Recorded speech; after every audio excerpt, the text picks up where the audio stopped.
Johnny Dollar. Johnny, this is Don Boomhauer. Down in Sarasota, Florida. That's right. Don, how are you? How's the real estate business? Just fine, and business is booming. Yeah, I haven't seen you since I flew down there to do some fishing with our mutual pal, Earl Poorman.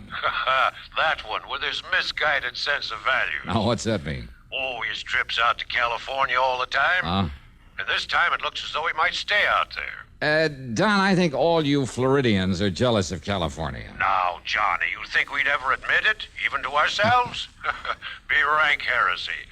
Anyhow, with Earl Poorman out of town, at least for a while, I'm kind of holding down the office of Tri-State Life and Casualty these days. So what happens? Trouble.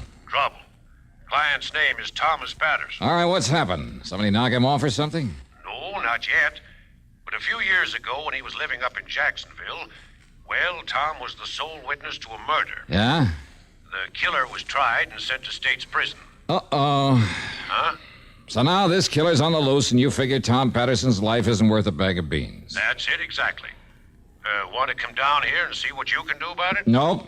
Now, But, Johnny. okay, Don, I'll grab the first plane I can.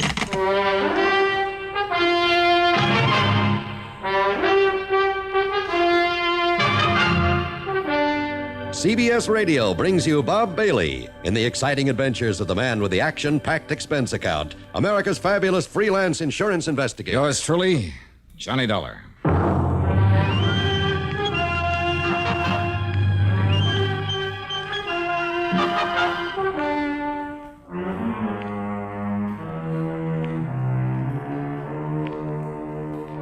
Expense account submitted by Special Investigator Johnny Dollar to the Tri-State Life and Casualty Insurance Company, Sarasota office.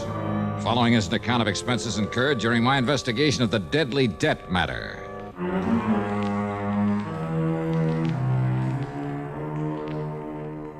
Expense account item 17940, taxi in a plane out of Hartford. The flight was good, and by early afternoon, I was in Don Boomhauer's real estate office in Sarasota, Florida. After the usual amenities. Now, let me lay it all out for you, Johnny. Yeah, sure, Don. Go ahead. And to begin with, the life insurance policy involved has a face value of $70,000. Let's see, then. My commission will come to, Don't you ever think of anything but money? Sure. Like what? Well, right now I'm thinking about the chances of staying alive. After all, with a killer on the loose, well, at least the thought of a few bucks coming to me could help me die happy. The insured's name you said is Thomas Patterson? It is now. Huh? Some years ago, Johnny, young Tommy lived up in Jacksonville, worked as a milkman. Uh-huh. Early one morning, that was in 1951, he pulled up in front of an alley just in time to see a man named Casey Carey shoot down a fellow named Harker, who just happened to be busy at the moment blasting away at Carey with a .38. Oh, so Carey pleaded self-defense, huh? Well, he tried to, but the jury wouldn't go for it. You see, there'd been a long-standing feud between the two of them. Uh-huh. Only reason they didn't give Carey the chair is because Harker had a record as long as your arm. I see. Instead, Carey was given 10 years to life. I see. The point is that Tommy Patterson's testimony was what really convicted him. So, of course, he made the usual melodramatic threat. Oh, yeah, that he'd get Patterson if it was the last thing he ever did. He didn't care when. He'd be in no hurry. But sooner or later, he'd track him down and kill him. Mm-hmm. So what's happened? Tom had just got married, started a nice little family, 2 boys and a girl. So Carey's threat scared him as much because of the wife and kids as for himself. Yeah, but now, Don, you know as well as I do how little those courtroom threats usually mean. Now, wait. Yeah? About that time, some relative died and left Tom a considerable sum of money. So he changed his name, legally. Change it to what? To what it is now, Thomas K. Patterson. What it was before doesn't matter. Okay, go on. Then he and his family moved on down to Venice, a few miles south of here. Yeah, I remember the town. Well, there in Venice, he set up the Excellent Dairy Products Company. Nobody down here has known him as anything but Tom Patterson, so he's felt perfectly safe. Until, that is, about 6 months ago. Yeah? He was up in Jacksonville on a business trip. He was just walking along the street one day, turned a corner and bumped into a man coming from the other way. Uh-oh. Yes, he took one look at the man's face and started running like a scared rabbit. Casey Carey. Well, what do you think? But now, wait, Don. If Carey got 10 years to life in 1951... I know. When he stopped to think about it, Tom couldn't believe it. But he went down to the public library and dug into the old newspaper files. Yeah? Sure enough, Thanks to good behavior, model prisoner, and all that sort of stuff, Carried, got out? Carey got out, legitimately. But to Tom Patterson, that would only mean one thing. Carey was out to get him. And now, Act Two of yours truly, Johnny Dollar.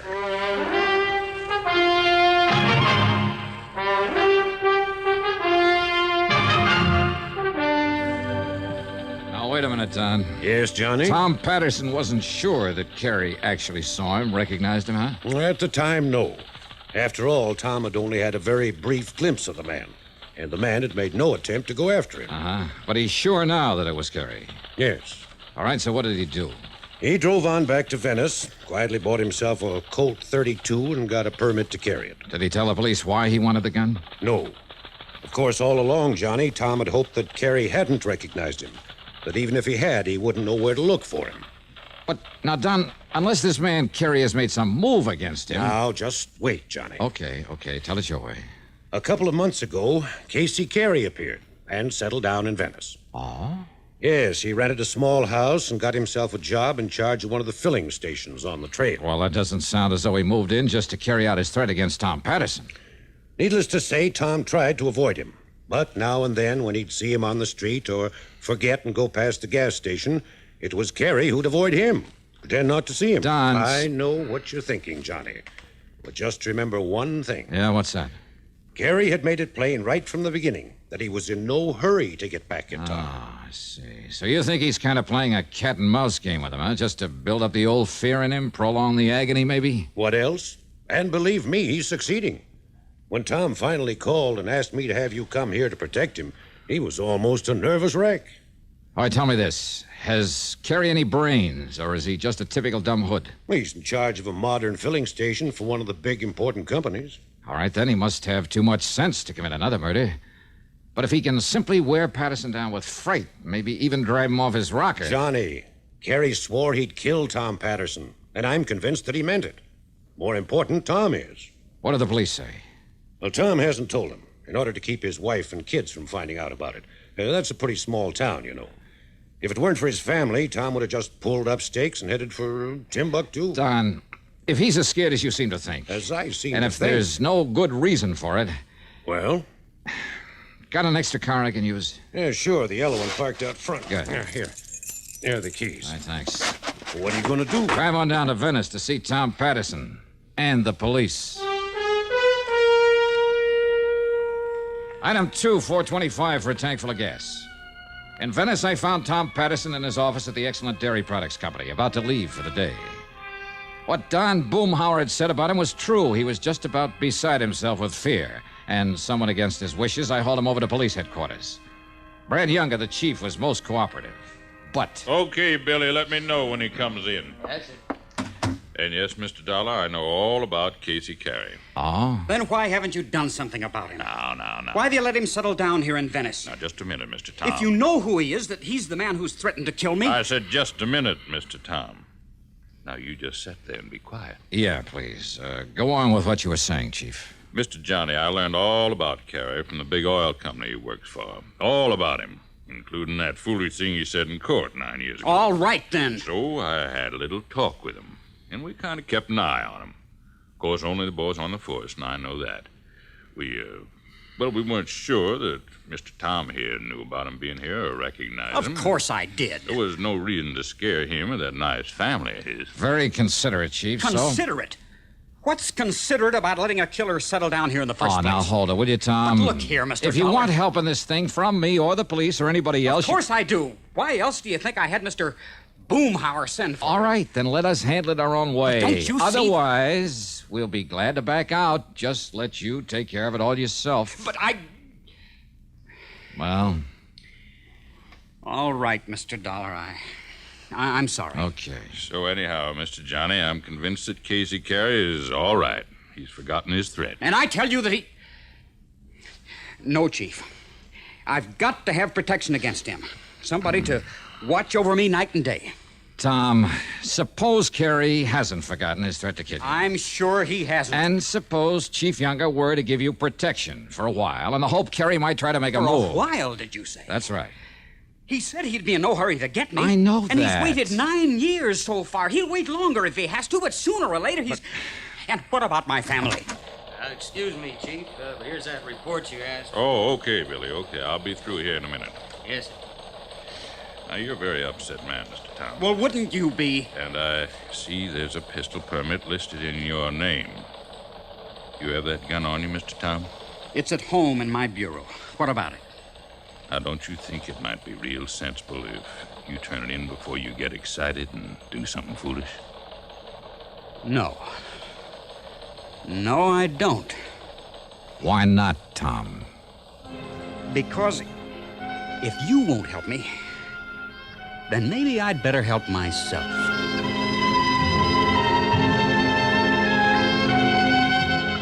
I took the chief aside and promised I'd stay with Tom Patterson, if possible get his gun and turn it in. Then Tom and I left. As we rounded the corner, we passed Carey's gas station. No, Mr. Dollar. He's off duty this time of the evening. You know where he lives? Yes. Where? Because that's where we're going. What? Well, now, you wanted a showdown with him. Okay, now's your chance. But without my gun? You can't be serious. While grabbing a sandwich and some coffee, that's item 3, $1.40, I managed to sell him on the idea. Then we drove on over to Carey's house on a lonely side street.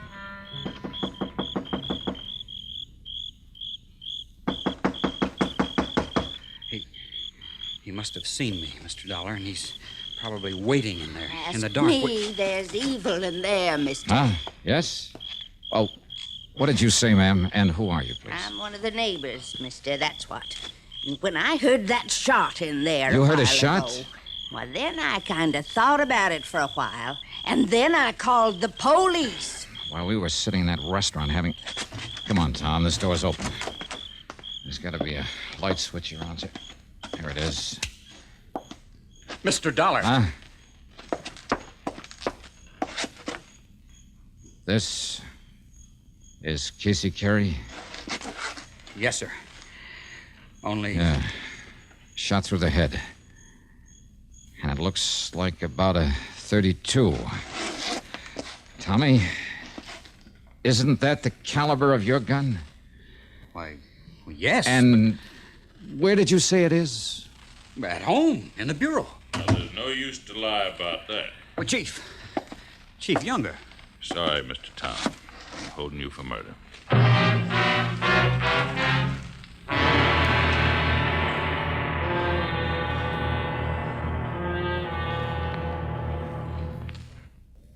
And now, Act 3 of yours truly, Johnny Dollar, and the Deadly Debt Matter.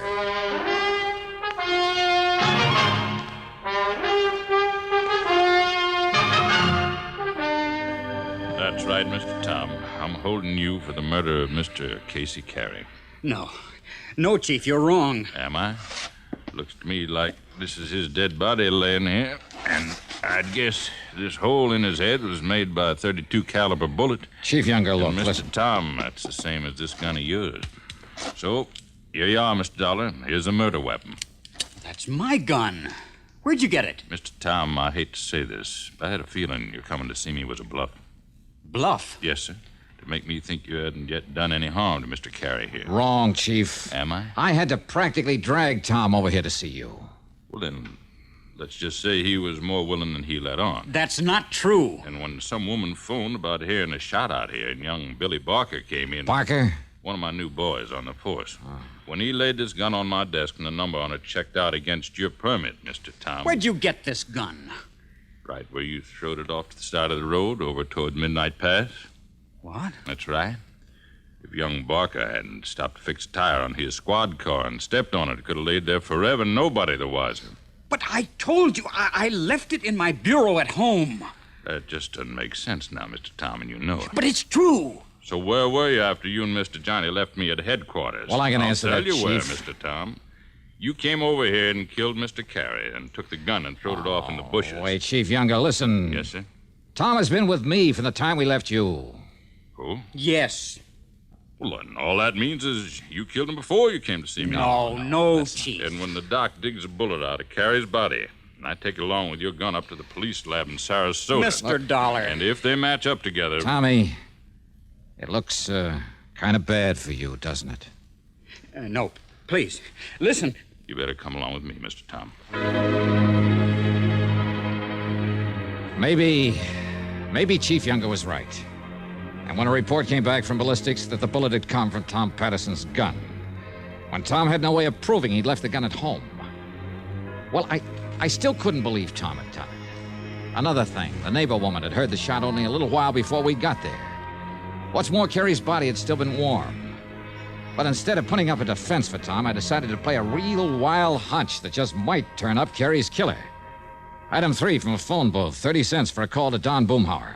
No, Johnny. The man Tom saw Carrie murder back in 51 was named Harker. Not Barker? Nope. Gerald Harker, with an H. Well, then I guess my hunch about this new man in the department. Hunch about what? Oh, it's nothing, Don. Forget it. And thanks. So maybe I was wrong. So maybe instead of always acting on these crazy hunches, and yet...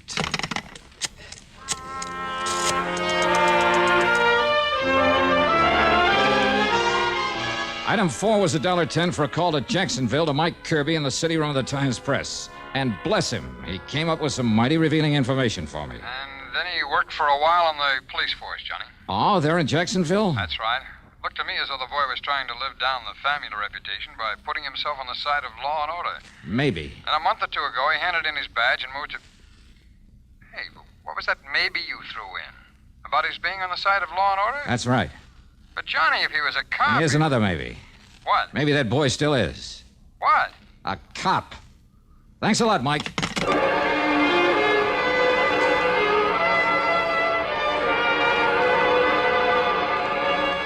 I went back to police headquarters where Chief Younger was half asleep at his desk. I told him I wanted to have a little talk with one of his men. No, Mr. Johnny, but it's after midnight, and he doesn't come on duty until late in the morning. But okay, if you insist, I'll call him, get him out of bed, and have him come down here. And then about half an hour later, they're in Chief Younger's office. Something special, Chief? Getting me out of bed this way? Billy, I want you to meet Johnny Dollar. Mr. Johnny, this is Billy Barker. Hi, Billy. Mr. Dollar? Only, why did you change your name from Harker when you came down here to Venice? Huh? What's that, sir? I'm afraid it was a dead giveaway. I don't know what you mean, sir. I'm sure I do. That and the fact you didn't move down here until Casey Carey did. Oh, you mean that man that was killed this afternoon? That's right. The man who'd killed your own father back in 51. Is that true, Billy? How did you know, Mr. Dollar? Casey Carey, the man you swore you'd someday get even with for killing your dad. How did you know that? I didn't. I was guessing. Looks to me like you guessed right, Mr. Johnny. Now look. When you learned that Carey was getting out of jail, you joined the force up there, hoping that maybe you could find some excuse to kill him in line of duty. You don't know But that. before you could do it, he moved down here to Venice. So you followed him and joined the force down here. You think that's the reason I came down here? All you could do was bide your time. Until this afternoon, when you heard us talking in here and found out about Tommy Patterson recognizing Carey, being so wild with fear that he was willing to kill him. Now, you listen So all to you me. had to do was get hold of Tommy's gun. I don't know how or when. That's beside the point. Mr. Johnny, you sure this? I'm not sure of anything, Chief. You bet you are. But if Billy is willing to go over to the police lab in Sarasota, let them make a paraffin test of his shooting hand. Well, Billy. All right, you two. Oh, you don't kill!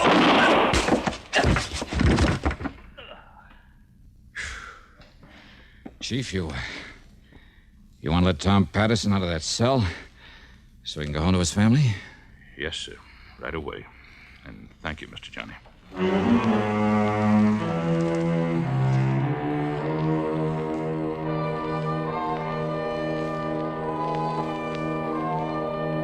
Expense account total, including our motel room, some fishing out in the Gulf with Chief Younger the next day, then the flight back to Hartford.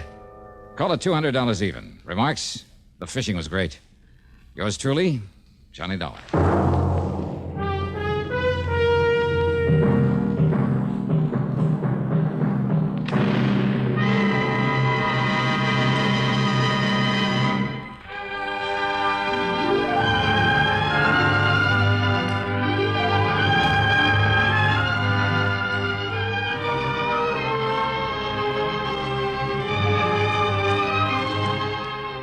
Yours truly, Johnny Dollar, starring Bob Bailey, originates in Hollywood and is written, produced, and directed by Jack Johnstone. Heard in our cast were Virginia Gregg, Russell Thorson, Barney Phillips, Sam Edwards, Bert Holland, and Stacey Harris.